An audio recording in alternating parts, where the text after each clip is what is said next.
Hoy te quiero contar cómo se creó el Estado. Durante más de 10.000 años, el Estado fue creciendo desde que surgió por la necesidad que tuvieron las familias primitivas de defenderse de otras tribus, hasta transformarse en un monstruo que hoy regula casi todo lo que hacemos, dejando cada vez menos margen para tu libertad personal. Cuando las familias primitivas se unieron para defenderse y formaron ejércitos, nació el Estado, que brindaba seguridad y protección. Todos los ciudadanos delegaban en el Estado el derecho a ejercer la violencia. Inmediatamente, la segunda función del Estado surgió de los acuerdos libres entre las personas que vivían en comunidad, y esta fue la de servir de árbitro cada vez que hubiera una disputa o un conflicto entre los ciudadanos. Si había un robo, asesinato o fraude, se suponía que el Estado entraba para escuchar a ambas partes, administrar justicia y el castigo correspondiente, respetando los derechos de cada uno. Paralelamente, las familias que conformaban una comunidad se pusieron de acuerdo para construir murallas y más adelante cloacas, acueductos, plazas y edificios de obra pública, haciendo así la tercera función del Estado, que vino a ser construir obras de interés común. Durante el siglo XVIII y el siglo XIX, todas esas funciones fueron recopiladas en escritos que hoy conocemos como constituciones. Así, los ciudadanos tuvieron nuevamente el derecho de elegir a sus gobernantes y surgieron tres poderes: el ejecutivo, el legislativo y el judicial, cada uno con funciones específicas y también con el objetivo de que fueran limitándose los unos a los otros para que el poder no se acumulara en uno solo. Finalmente, a finales del siglo XIX, se implementan otras dos funciones. La primera, la salud pública, hospitales, campañas de vacunación y prevención de enfermedades, y también la educación pública en escuelas controladas por el Estado.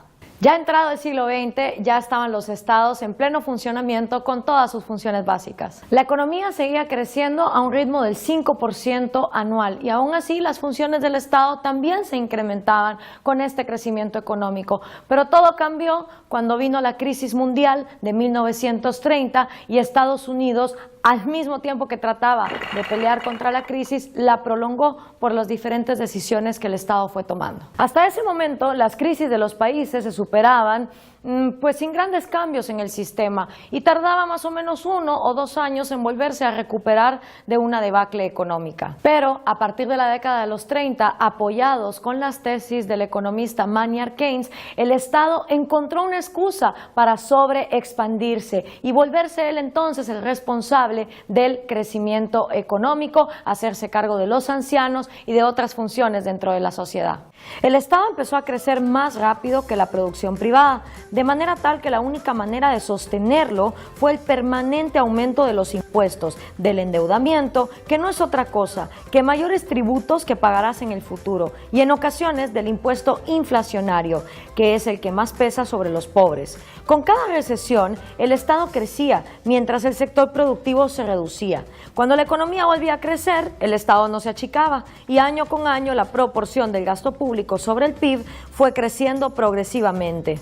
Llegamos a fines del siglo XX y principios del siglo XXI, con muchos países que alcanzaron una proporción altísima del gasto público sobre el PIB, que termina siendo un peso insoportable para las empresas, para los empleados y para los trabajadores en general, que son los que verdaderamente producen y generan bienestar. Por lo tanto, no debería llamar la atención que, a más crecimiento del Estado, menor haya sido el crecimiento de la producción mundial. Es que los ciudadanos pensamos que el gasto público los paga el otro, o que tal vez Papá Noel lo deja por debajo del arbolito para que los gobiernos lo gasten. No es así. De una forma u otra, todo el dinero que tiene el Estado sale de nuestros bolsillos. Es así como los impuestos se multiplicaron con la práctica extendida de las ideas de Colbert, quien decía que el arte de cobrar impuestos es equivalente a la de sacar plumas de los gansos. Hay que sacar de diferentes partes del cuerpo, de manera de obtener la mayor cantidad de plumas con la menor cantidad de quejidos. Así, se crearon impuestos por casi cualquier actividad de las personas, por trabajar, por fumar, por comer, por ver una publicidad, por ir al cine, por ver televisión o tomar una cerveza con los amigos. Por ejemplo, en países como la Argentina ya hay más de 100 impuestos y en muchas ocasiones se paga el 50% de lo que los ciudadanos producen. Los ejemplos son infinitos, pero basta con mencionar que los países que tienen un menor gasto público crecen a ritmos acelerados y viceversa.